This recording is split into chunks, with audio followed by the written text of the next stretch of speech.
maka dia tidak istitar ketika bol. Maka mungkin kita ambil dua makna. Istitar yang pertama itu menutup, artinya kalau kencing itu harus posisinya tertutup. Maka yang perlu kita cermati, di beberapa masjid tempat buang air kecil itu memang ada penghalangnya, tapi tidak menutup kepala, hanya sampai bahu saja. Dang tongik hanya menutup sebatas bahu, kadang-kadang hanya sebatas ketiak saja kencing. Itu sebenarnya tidak beretika, tidak sopan. Bayangkan kita sedang buang air kecil, postur muka kita sedang nggak jelas, tengah terani debitnya, tiba-tiba ada maka kalau kayak Mr. Bean, sangat tidak sopan ketika sedang buang air kecil ataupun buang hajat, tengah terani atau tengah di kalian bagau. Syukur-syukur kalau orang lain. Bayangkan tengah tertungin kera-kera, rupa jiwa ini kayak tuan dia merumpok. Maik karena orang yang buang air kecil saking terburu-buru tidak sempat periksa siapa di kiri dan kanan. Pokoknya muka gedang aja. Rupanya kayak Tuhan ni lah. Nyantangnya ada aja tak ulai belum tak ulai. Kenapa? Karena etika kita terhadap orang-orang yang kita kenal. Maka alangkah baiknya ruang untuk buang air kecil tersebut dibuat tertutup. Ada ruang privatnya. Privasi.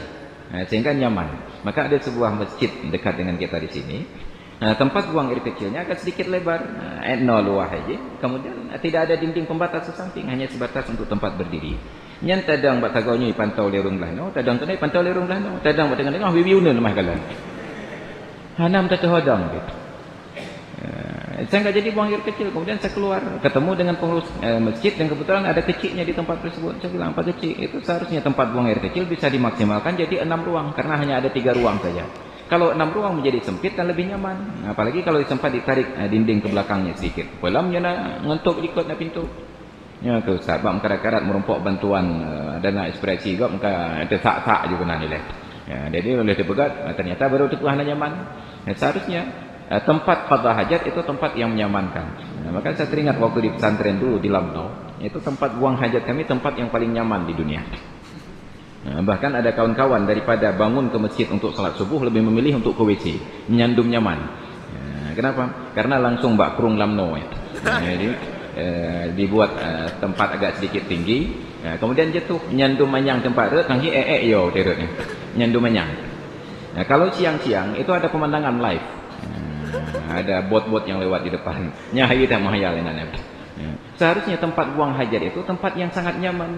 Maka dalam bahasa Inggris kamar itu disebut restroom, ruang istirahat. Ada aja baju tengok ni, benar layar tancap nak nonton berita, perkembangan berita. Seharusnya itu benar-benar restroom.